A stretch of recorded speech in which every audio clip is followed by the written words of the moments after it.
Hi everyone, how are you? I hope you're having a fantastic day today. This is Sarah reading you the second story of Emily, Hannah and Jake, three children who found that they could share an adventure every night when they went to bed in their dreams. So this story is called Emily, Hannah and Jake in Space. This is the second story about Emily, Hannah and Jake who live with their parents, Mr. and Mrs. Edwards, Hamish the dog, and two black cats called Sam and Daisy. They were an ordinary family that lived in London. Ordinary, or so their parents thought, but unbeknown to them, Emily, Hannah and Jake spent every night sharing a dream in which they were awake and having the most amazing adventures. At first, they had just let their dreams happen.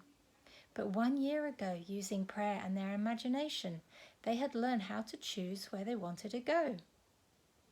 Jake had been so keen to go to the jungle, and this had been the first place that they had chosen. They were used to choosing their dreams now. Last night they had revisited Africa, one of their favourite places, but tonight they decided to leave it in God's hands. They prayed before they went to bed for an exciting adventure, somewhere that they'd never been. Hamish and the cats joined them on their adventures if they were on their beds. Tonight it was a good job they were downstairs because, as midnight struck, the children awoke in a dream to their most adventurous experience ever. They were in a space station. It was enormous. Outside every window they could see planets and star constellations. There was Sirius twinkling away and the Pleiades in the little group. There was Orion, Lyra, Arcturus, Andromeda and millions more. They felt a yearning deep inside their bodies when they saw them, just like being homesick, Emily thought. Hannah and Jake agreed. They felt the same. They explored the ship. Surely there must be people on it, but there was no one to be seen. It seemed to be running itself. Still gazing out of the windows, Hannah and Emily hadn't realised that Jake had disappeared until they heard him excitedly calling their names. Grinning at each other, they ran in the direction of his voice. They couldn't help but give a little whoop of excitement when they saw what he had found. Hanging on some pegs were 3 spacesuits. Emily could feel her heart pounding with excitement and joy. She thought that this would be the most exciting thing she had ever done. Jake helped her put on her suit. It was so bulky, but it also felt comforting at the same time. She put on her helmet, but found it a bit difficult to breathe until Hannah pressed a big green button on her chest, which said, "Air." They walked rather slowly to the door. It wasn't easy walking in a spacesuit. Hannah pressed the button by the door, causing it to silently open, blessing the children with the most breathtaking view of infinite space, and the planets and the stars shining so brightly in the inky blackness. Jake fastened a cord to the space station and strapped them all to it. He knew they were always safe in their dreams. They always found their way home, and in 6 years no one had ever been hurt. But he knew Emily worried a little, so he made sure they were all strapped together and the cord was tight and secure. Connected together, they stepped through the door and floated. They twizzled, somersaulted and spun. It was an incredible feeling to be weightless. Such freedom.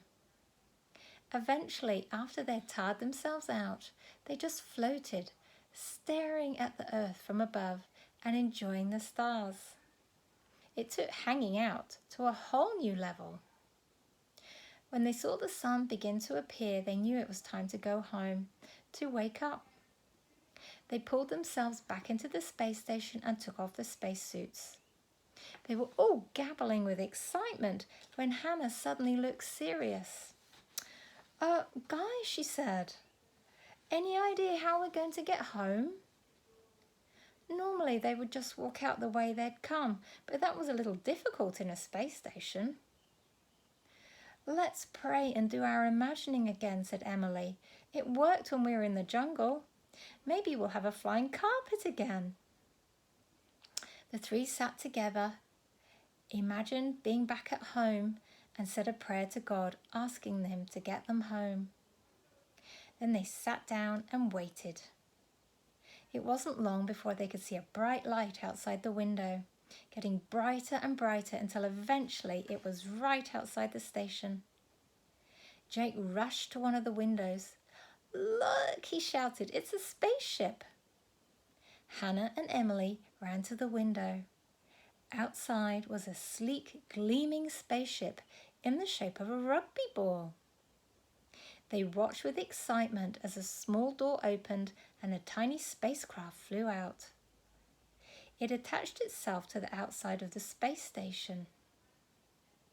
Hearing one of the station doors open, they ran to go and see who was there. Standing inside the door was a tall, blue being, a person. Emily thought he was the most beautiful thing she'd ever seen, and coming from him was so much love. No one felt afraid. In fact, they felt so nurtured and loved. It was beautiful. Instead of talking, the blue being sent a message telepathically to their minds. He told them that his name was Martra, and he was going to take them home. Beckoning them over, he led them to his small spacecraft and flew them to his spaceship.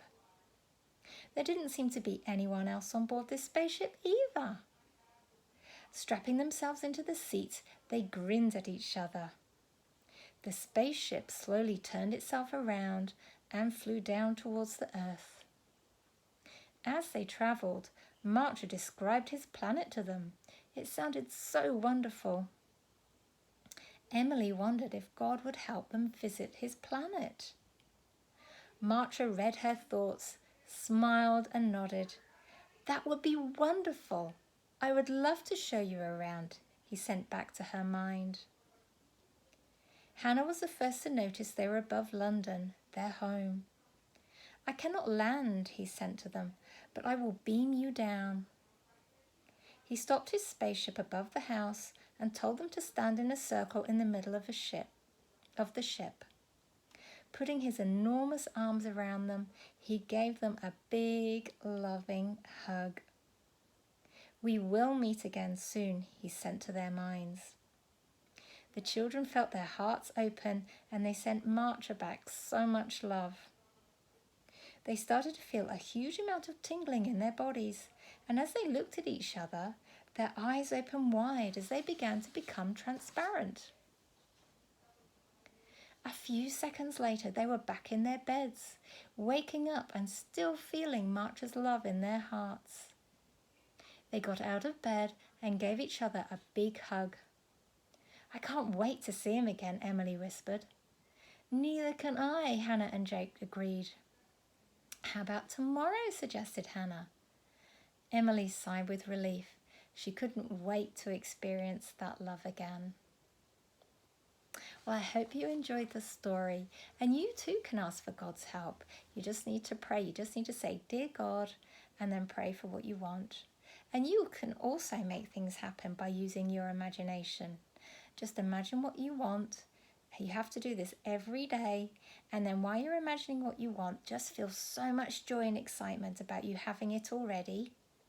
And then feel very grateful, very thankful for you having it already. And then listen out for guidance.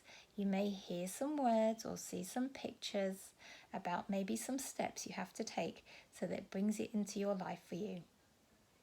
Okay, have a fantastic day. Many blessings. Bye for now.